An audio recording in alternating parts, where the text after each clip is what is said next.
One of the most powerful principles of reality, one that can completely transform your life, is what I call the mirror principle. This isn't some technique you can apply for 10 minutes a day or a strategy you can hack. It's deeper than that. It's not about what you do. It's about who you become. Let me explain. If you have a desire, say to become a millionaire, the truth is, you have to become one on the inside first. Not just in mindset, but in identity, in energy, in the way you relate to money. Otherwise, you'll keep jumping from job to job, strategy to strategy, course to course, always thinking the problem is out there when it's really within. The first lesson of the mirror principle is simple but radical. If you don't shift internally, nothing in your outer world will ever truly change. That's the heart of it.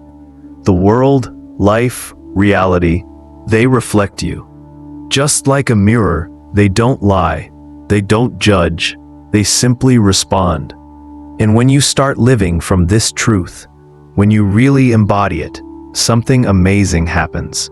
You stop trying to manipulate the world and start reshaping yourself. And when you do that, reality shifts. But here's the catch. To live from this principle, you'll have to confront the parts of yourself you usually run from.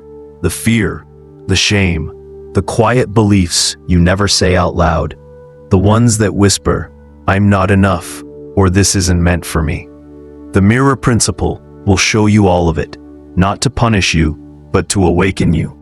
Reality is always reflecting your relationship, not just with the world, but with yourself.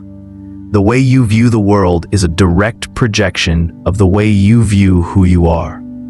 If deep down you believe you're incapable of earning money, guess what the mirror shows you? Circumstances that reinforce that belief. You can't earn, the mirror says, and here's proof, again. The truth is, most people are trying to change the reflection without changing the face in the mirror. They focus on external results, hoping life will hand them something different. But the reflection only changes when you do. And in today's world, this has become even harder. We're more distracted than ever. Our inner world is drowned out by noise, constant notifications, performance culture, and curated realities on social media. We've lost touch with something deeper, the quiet intelligence within, the still presence that used to guide us. So today, we're going to return to that stillness. Let's start by exploring the 4 keys to shaping your reality through this principle. Because when people talk about the law of attraction, they often skip the most foundational truth. Reality is a mirror, and that mirror reflects 2 things. 1, your relationship with yourself. 2, your relationship with the world. That's it. Everything else is detail. If you look in the mirror and think, "I'm not enough," the mirror has no choice but to reflect that belief. It shows you rejection, struggle, self-sabotage, because that's the message you're broadcasting. Reality is loyal like that. It listens to what you feel, not what you say. It's like a best friend who takes your word for it. You say, "I'm broken," and life says, "Okay, let me show you how right you are." But if you say, "I'm whole, I'm powerful, I'm ready," the mirror will catch up, because the mirror always follows. Most people make the same mistake. They try to control the reflection instead of transforming the image they're projecting. It's like yelling at a mirror because you don't like what it's showing. It never works. Trying to manipulate reality is like trying to force someone to change by demanding they do things your way. Say, "Don't do that," and they'll likely do the opposite.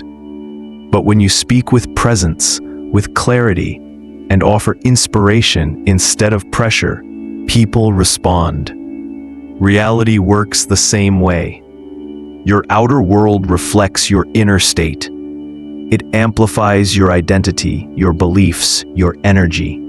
So the real work is not in fixing the reflection, but in shifting the self that's being reflected.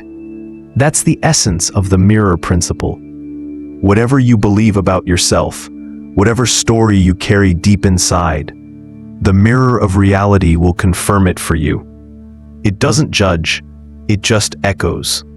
So how do you break the loop? How do you move from unconscious patterns to conscious creation? It begins with choosing who you want to be, not based on who you were, but who you're ready to become. Ask yourself, 10 years from now, what does my life look like? What am I doing each day? What makes life feel meaningful? And more importantly, who am I when I've created that life? What qualities do I embody? What mindset do I live by? Then ask, what kind of world do I see when I'm living that version of myself? Do I experience life as stressful and chaotic, or do I see it as supportive, aligned, and full of opportunities? That vision becomes the foundation of a new identity. To solidify this shift, craft 2 types of affirmations. First, affirmations that define your self-image. I am worthy. I attract abundance because I carry the energy of an alchemist. I am not waiting for miracles, I am the miracle. Second, affirmations that reflect your worldview. The universe supports me. Everything unfolds in divine timing. Life works with me, not against me. This isn't about repeating empty words. It's about internalizing a new frequency. When you repeat these statements with emotion and intention, they begin to reshape your subconscious, replacing the old programming that once held you back. Your nervous system starts to believe the new truth, and when that happens, reality begins to bend. You'll notice how your behavior shifts, how opportunities emerge, how people respond to you differently. The external mirror starts to reflect your new internal story. Even if your desires feel distant now, that doesn't mean they're impossible. Change takes time, practice, and consistency. But if you stay grounded in this inner work, your world will begin to shift in ways that feel almost effortless. So stay patient, stay present, and stay committed to the version of you that's already waiting on the other side of transformation. This practice, if done with sincerity, can quietly and completely revolutionize your life. The second key, reality reflects with a delay. Here's a truth that many people overlook. The physical world reflects your inner state, but it does so with a delay. In your mind, you can conjure an image in an instant. Close your eyes, and there it is. Your dream home, the ideal partner, the life you crave. But the physical dimension doesn't work that way. In this third-dimensional plane, matter is dense. It takes time to rearrange itself. The laws of nature can't be bypassed just because your soul is impatient. This brings us to the second key. You must hold your chosen identity and worldview long enough for the external mirror to catch up. You have to stay loyal to the frequency you've set, even when nothing outside of you has changed yet. Want to be a writer? Embody the mindset of someone who already creates daily. Want to be wealthy? Begin by aligning with the inner energy of someone who trusts in their value, their resourcefulness, their capacity to receive. Ask yourself, if I were already this person, how would I act today? Then act accordingly, and stay in that identity long enough for reality to respond. Here's what usually happens. Someone commits to a new belief, a new sense of self. They feel inspired, hopeful, maybe even unstoppable. But when their outer world doesn't immediately shift, doubt creeps in. Their energy drops. That dip in emotion sends a different signal into the field. And just when their original intention is about to manifest, it arrives, but carries with it the residue of their earlier discouragement. Because reality reflects the frequency you sustained, not just what you wished for. That's how the emotional roller coaster begins. Highs and lows, progress and setbacks, a cycle of hope and disappointment. And many people get trapped in this loop, not realizing that the mirror isn't broken, it's just delayed. The way out is consistency. Stay loyal to the identity and worldview you've chosen, even when there's no proof yet, especially then. That consistency is what builds momentum. The third key, Reality reflects the content, not the tone. This brings us to another subtle truth. Reality doesn't reflect the tone of your thoughts. It reflects the content. If you constantly complain about your life, the mirror doesn't send back your frustration. It sends back more of what you're frustrated about. Say, "I hate my job," and what comes next? More reasons to hate your job. "I'm tired of these bills," and the bills keep piling up. The mirror responds not to your emotion, but to your focus. That's why it's so important to understand the energetic mechanics of your thoughts. Scarcity thinking doesn't just mean feeling lack. It means constantly giving attention to what's missing, to what you resent, to what you fear. The more you talk about what you don't want, the more you live in alignment with it. Your words become blueprints. Your thoughts send out coordinates, and life will deliver more of what you're tuned into. But here's the shift. Prosperity thinking isn't naive optimism. It's discipline. It's choosing to look at the same glass and say, it's half full, because you've trained yourself to see opportunity instead of lack. When you focus on what you already have, your growth, your lessons, the relationships that nourish you, you begin to emit a very different frequency, a frequency of wholeness, of enoughness, and that too begins to be reflected back. So if you want change, stop focusing on what's broken. Start paying attention to what's working, no matter how small. Ask yourself daily, what do I already have that I used to wish for? Then ask, what do I really want now? And what does it feel like to be living that life? Don't worry if the image isn't perfect. You don't need a perfect vision. You need a consistent direction. When you lock in on that emotional frequency, the gap between where you are and where you want to be begins to close. You start pressing against the boundaries of your comfort zone, not through force, but through alignment. And that's where transformation begins, not outside, but within the quiet conviction that your new reality is already forming around you. The fourth key, the mirror cycle. This changes everything. Here's where everything begins to shift. The fourth key is what I call the mirror cycle. And once you understand how to use it consciously, doubt starts to disappear. You'll no longer wonder if your efforts are working. You'll begin to see reality shift, not in vague signs, but right in front of your eyes. And it all starts with awareness. Most of us are stuck in a reactive loop. We look at our current circumstances, the unpaid bills, the job we hate, the lingering frustration, and we let that reflection shape how we feel. That feeling becomes our attitude, our emotional posture, and it's what we project back into the mirror. That projection then becomes the template for what shows up next. It's a loop, a trap, and most people don't even realize they're in it. Here's the dangerous part. They keep watching the same reflection over and over, hoping something different will show up.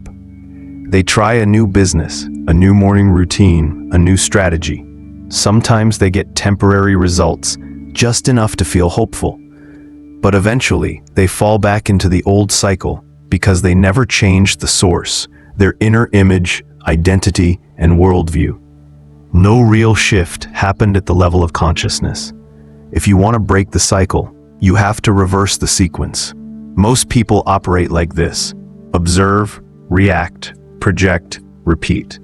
But creators, those who consciously shape their lives, start differently. They begin with the image, the feeling, the vision.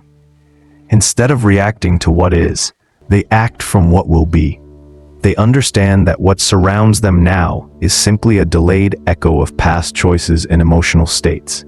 And if you keep responding to the present moment as if it defines you, the future won't change. To become a conscious co-creator, you must flip the loop. Start with the image you want. Turn away from the reflection if it doesn't match your vision. Don't get hooked into reacting to the current version of your life. It's outdated. Instead, hold the new image. Stay loyal to the person you're becoming, even before the world recognizes it. I know what I want, and I know who I am becomes your anchor. When you project that identity into the mirror, reality has no choice but to begin adjusting itself. Not all at once, but gradually, with delay. Small changes begin to show up. They may seem subtle at first. A kind word, a new opportunity, someone treating you differently. That's your signal. Instead of watching for evidence of failure, you start watching for confirmation. You say, "That's working. I see the shift. It's happening." Confidence grows. The mirror begins to reflect your chosen identity back to you. If you're working on your self-worth, people might start smiling more when they see you. If you're realigning your beliefs about success, opportunities may arise in ways you never expected. The outer world may still look messy, but you're no longer ruled by it. You begin filtering reality through your chosen lens, and everything that doesn't align with your vision becomes background noise. This is the true art of co-creation. You observe only to confirm progress, never to question it. You stay aligned with the energy of what you want, not the shadow of what you used to be. And the more you practice this, the more powerful it becomes. Eventually, it stops feeling like effort and starts becoming natural. You're not forcing anything. You're just being who you've chosen to be. When I discovered this for myself, I was skeptical. I thought it sounded like spiritual fluff. But when I applied it consistently, it changed my life in ways I couldn't have predicted. The things I used to chase began showing up effortlessly. Not because I was lucky, but because I had finally aligned my energy with what I truly wanted, before it ever arrived. That's the paradox. When you no longer need proof, the proof begins to appear. Not in theory, not someday, but in real, tangible moments. That's when you know the mirror is working in your favor. As we've journeyed deeper into the mirror of reality, we've begun to uncover a power that too often lies dormant within us. The world around us isn't random. It's a precise echo, a reflection of our beliefs, our identity, and our worldview. But the true secret of transformation isn't just in observing that reflection. It's in shaping it, consciously, deliberately, through the image of who we choose to become. When we begin projecting that new image, the mirror responds. Slowly, quietly, but undeniably, it starts to shift. Small changes show up, tiny affirmations of a new direction. The process is subtle, but it's real, and it compounds. Reality has no limits of its own. It simply mirrors back what we present to it. Like the ancient alchemists who turned base metal into gold, we too have the power to transmute our lives, not through force, but through focus, through a mindset of abundance, through gratitude for what already is, and intention for what could be. Ultimately, our journey through the mirror isn't about fixing a broken world. It's about rediscovering the truth within us. It's a celebration of the human capacity to create, to grow, and to transcend. We are not passive observers of reality. We are the artists, the authors, the architects. I hope that what you've heard today becomes a spark, one that helps guide you through your own journey and reminds you that the life you dream of is not outside your reach. It's already within you, waiting to be reflected. Thank you so much for being here, for taking this time to reflect, to feel, and to reconnect with your deeper self. If this message resonated with you, I invite you to like this video, subscribe to the channel for more content like this, and share it with someone you know who could benefit from it. And I'd love to hear from you. Drop a comment below and tell me how this landed for you. What part spoke to you most, or where you are in your journey? Thank you again for watching. I'll see you soon.